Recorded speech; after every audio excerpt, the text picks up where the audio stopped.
Hey there, it's Amy from thecrazycraftlady.com. Today we're gonna make some no zipper, super easy pillow covers for the 4th of July made out of Dropcloth fabric. So things that I keep in my craft stash all the time, drop cloths and burlap. Super, super versatile. I use them on all sorts of projects. So this is just a piece of a drop cloth that I cut. It was like a giant drop cloth that I used for part of it for a painting project, and you can see here after I washed it. I just cut a big chunk off the drop cloth so that it's easier to manage, and then I'm going to cut it down to size to make a super easy envelope pillow cover. So there's no zippers or anything, so I'm going to walk you through how I do that and then how I'm going to decorate it for the 4th of July. So let's get making.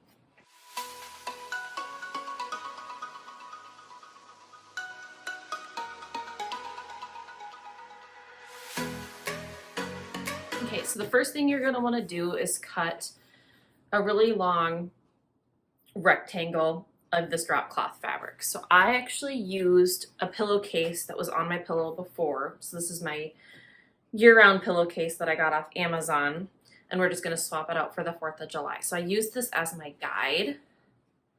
You can see. So my pillowcase is 17.5 by 17.5. So when I cut my rectangle, I made it 18.5 inches wide. So 17.5 plus an inch so that I have a 1/2 inch seam allowance on each side.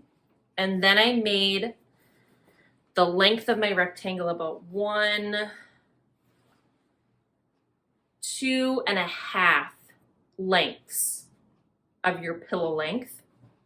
And then I actually only had to sew seams on either end, either short end of the rectangle. One of my seams was the seam from the actual drop cloth, so I just left that intact. So all I had to do was then just sew another seam. As you can tell, I don't claim to be an expert seamstress. I can barely sew in a straight line, but I can sew an envelope pillow. So now I'm going to lay this flat on my cutting mat. I'm going to show you how to fold this into an envelope pillow and then sew the other sides. All right, so I've laid my drop cloth fabric flat with the seams facing down. So the good end of my seam, or the good side of my seam, is facing up on both ends. And then once again, I'm going to use my existing pillowcase as my guide. Now, if you don't have a pillowcase, you could just measure your pillow, but I find this easier to do. So this is the first end, and I'm going to fold this in about 1/4 of the way, maybe 1/3. And you want to make sure that these seams, top and bottom, line up. These edges, and then I'm going to fold this other. There we go. I want it a little more. Okay. This side in until you get your square shape. So like I said, you could measure, but I'm just going to use my existing pillowcase to eyeball it. So I think I need to make it just about 1 inch wider.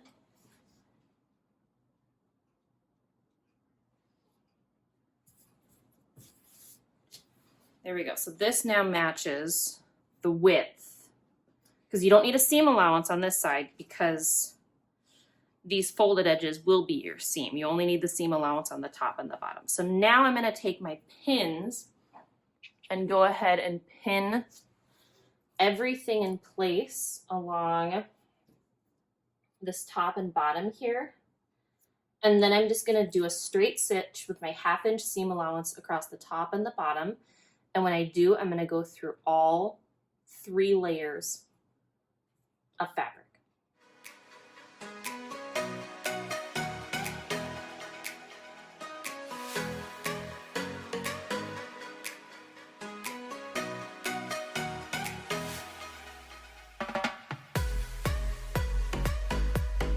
So I'm all done sewing now. I've done my seam on either side.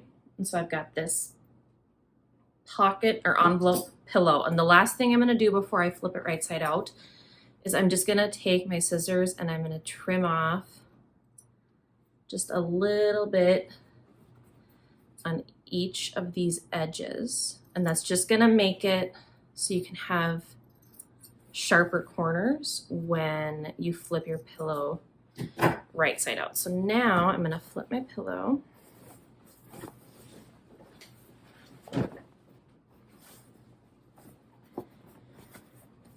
And then I'll use the edge of my scissors to kind of get my edges or my corners to pop into place so I get nice square corners, see?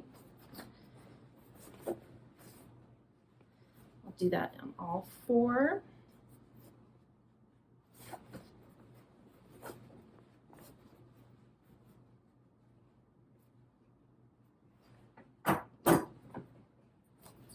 And then I have a nice little pillow cover with a flat end on one side, and then on the back it's got that envelope seam so I can stuff my pillow in there, but yet it still kind of stays closed. So now the next step I'm going to take is I've got my Sharpie markers.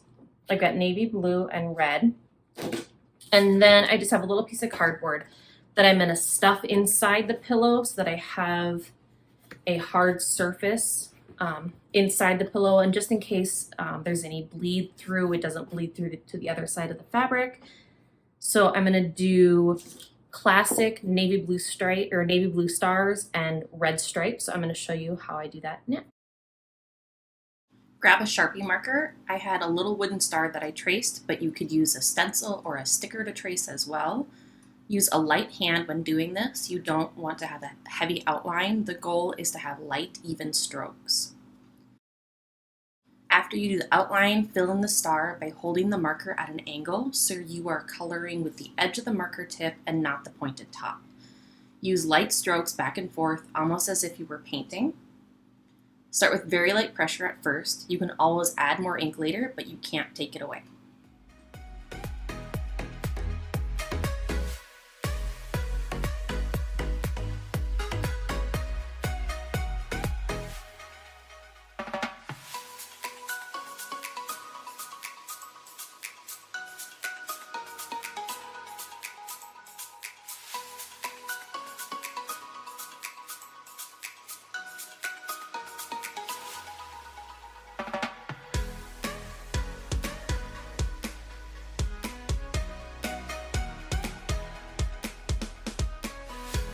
Then I did the same thing with the red stripes. The key to filling in a larger area like this thick red stripe is to use light strokes in all different directions.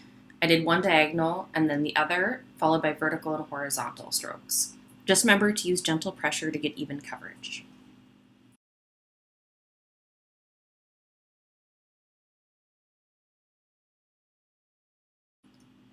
If you want to keep the marker from bleeding or fading when you wash the pillow covers, you need to heat set the ink.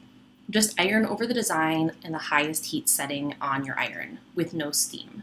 Be careful as the red ink can stick to the iron and bleed. I ended up just going back and forth horizontally across the red pillow to keep my lines more crisp. Then you can just wash your pillow covers on cold water and line dry. So that's it. 2 quick and easy pillow covers, perfect for the 4th of July or even to keep out all summer from Memorial Day through the 4th. I hope you enjoyed this tutorial. Until next time, happy making.